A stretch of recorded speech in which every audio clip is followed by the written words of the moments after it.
2500 ஆண்டுகளுக்கு முன்னாடி கல்வியில் ஆகச்சிறந்த சமூகம், பெண்கள் படிச்சிருக்கிறாங்க, புலவர்களா இருந்திருக்காங்க, எல்லாருக்கும் ஆலோசனை சொல்லியிருக்காங்க, மன்னர்களுக்கு ஆலோசனை சொல்லியிருக்காங்க, நிர்வாக ரீதியாக ஆக பிறந்த பெரிய இடத்துல இருந்திருக்காங்க. திரும்ப நம்ம என்ன சொல்றோம்? கல்விக்காக குரல் கொடுக்கிறோம்.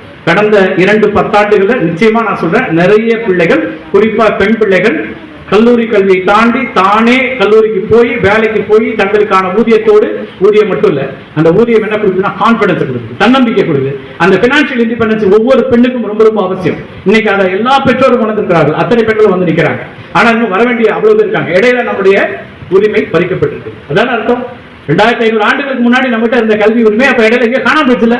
திரும்பி அந்த உரிமை தான் நம்ம கேட்டுட்டு இருக்கிறோம். அந்த உரிமையை கேட்டா அந்த உரிமைக்காக, அந்த கல்விக்காக நாம பாலிசி என்ன சொல்றோம்? யாருக்கெல்லாம் கிடைக்குது அவங்களாம் வேணும்பா, ஓடுற தூரம் சமமா இருக்கணும், இந்த ரேஸ் சமமா இருக்கணும், ஒரு போட்டிங்கிறது சமமா இருக்கணும். இல்ல அப்ப சமமா இல்லைன்னா அவனை தூக்கி விடு, ஒரு 10 அடி அவனை மேல தூக்கி விடுன்னு இடஒதுக்கீடு உள்ளிட்ட அம்சங்கள் வருது. அதை நம்ம சரியா புரிஞ்சுக்கணும். தனிப்பட்ட முறையில் சில பாதிப்புகள் வரும். அதை வச்சு ஒட்டுமொத்த பாலிசியை நம்ம தப்பா புரிஞ்சுக்கணும்னா கஷ்டம். ஈக்குவாலிட்டி வராது. இலக்கியா சொன்னாங்களே, ஈக்குவாலிட்டி வராது. ஈக்குவாலிட்டி உருவாக்குறதுக்கான முயற்சி தான் அது எல்லாமே நடந்துட்டு. அது நம்முடைய உரிமை. அந்த உரிமைக்கான விஷயமா தான் அதை பார்க்கணுமே தவிர அது அப்ப அந்த உரிமை ஏன் கேட்கிறாங்கன்னா, சமநீதியை கொடுக்கணும், சக மனிதனை நேசிக்கக்கூடிய சமநீதியை கொடுக்கணும். இப்ப இந்த கல்வி வருதுல, இந்த கல்வி மூலமா ஒரு அறிவு, இலக்கியாட்ட அவ்வளவு அழகான ஒரு அறிவு. அறிவு வந்த பொண்ணா பாக்குறீங்களா? ஒத்துக்கிறீங்களா? இலக்கியா ஒரு அறிவார்ந்த மகள். இந்த மேடையில நம்ம பார்த்தோம். நான் சொல்றேன், இலக்கியா தான் அழகு பொண்ணு, உலகத்திலே அழகான பொண்ணு, பேரழகின்னு கூட சொல்லலாம். அறிவு தான் அழகு.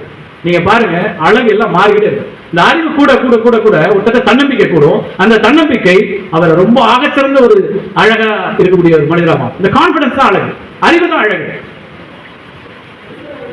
பேரழகு அப்படின்னா பகுத்தறிவு தான் பேரழகு. எல்லாத்தையும் பகுத்தறிந்து எல்லாவற்றையும் கேள்விக்குள்ளாக்கி எது சரி எது தப்பு என்ன அப்படின்னு நம்ம கேள்வியில தொடங்கிட்டோம்னா அது பேரழகு. அறிவு, அழகு இதெல்லாம் கார்த்திக் பார்த்தே இதெல்லாம் ஏற்கனவே நீ சொன்னியரா அப்படின்னு வச்சிருப்பாரு. சில விஷயங்களை மீண்டும் மீண்டும் சொல்ல வேண்டியிருக்கு. எது தேவை? அறம் சார்ந்த ஒரு வாழ்க்கை இருக்கும்போது இந்த அறிவும் அறமும் சேர்ந்து அன்பு இன்னும் கூடுதலாகும் போது நாம ஆகச்சிறந்த மனிதர்களாக வர முடியும். எல்லாவற்றிலும் அடிப்படையாக இருக்கிறது அன்பு தான். அன்பு இருக்கும்போது அறமும் சேரும். அன்பானவர்கள் தான் அறம் சார்ந்தவர்களா இருக்க முடியும். ஒரு அறம் சார்ந்த ஒரு மனிதன் தான் சக மனிதனை நேசிக்க முடியும். இந்த சக மனிதனை நேசிக்கக்கூடிய ஒரு சமூகம் தான் அடுத்த கட்டத்தை நோக்கி நகரும். எவ்வளவு போதாமைகள் இருந்தாலும் இப்போதும் நான் சொல்கிறேன், இந்திய அளவுல தமிழ்நாடு ஆகச்சிறந்த மாநிலமாக இருக்கிறது. பல நிலைகள்ல சுகாதாரம், கல்வி எல்லாத்துலயும் நாம மேல இருக்கிறோம்னா அது அரசாங்கங்கள், அரசாங்கங்களுடைய பாலிசிஸ் மட்டும் இல்ல, இங்க இருக்கக்கூடிய மனிதர்கள், அன்பான மனிதர்கள், சக மனிதனை நேசிக்கக்கூடிய மனிதர்கள், சக மனிதனை நேசிக்கக்கூடிய நூற்றுக்கணக்கான, ஆயிரக்கணக்கான, பல்லாயிரக்கணக்கான மனிதர்களை உருவாக்கக்கூடிய திண்டுக்கல் இலக்கிய களத்திற்கும் திண்டுக்கல் மாவட்ட நிர்வாகத்திற்கும் ஒவ்வொரு ஆண்டும் அறிவு தளத்தை விரிவுபடுத்திக் கொண்டே செல்ல வேண்டும் அப்படிங்கிற முயற்சியை மேற்கொள்ளக்கூடிய அத்தனை பேருக்கும் என்னுடைய அன்பை வெளிப்படுத்தி வாய்ப்புக்கு நன்றி கூறி அமைகிறேன். நன்றி.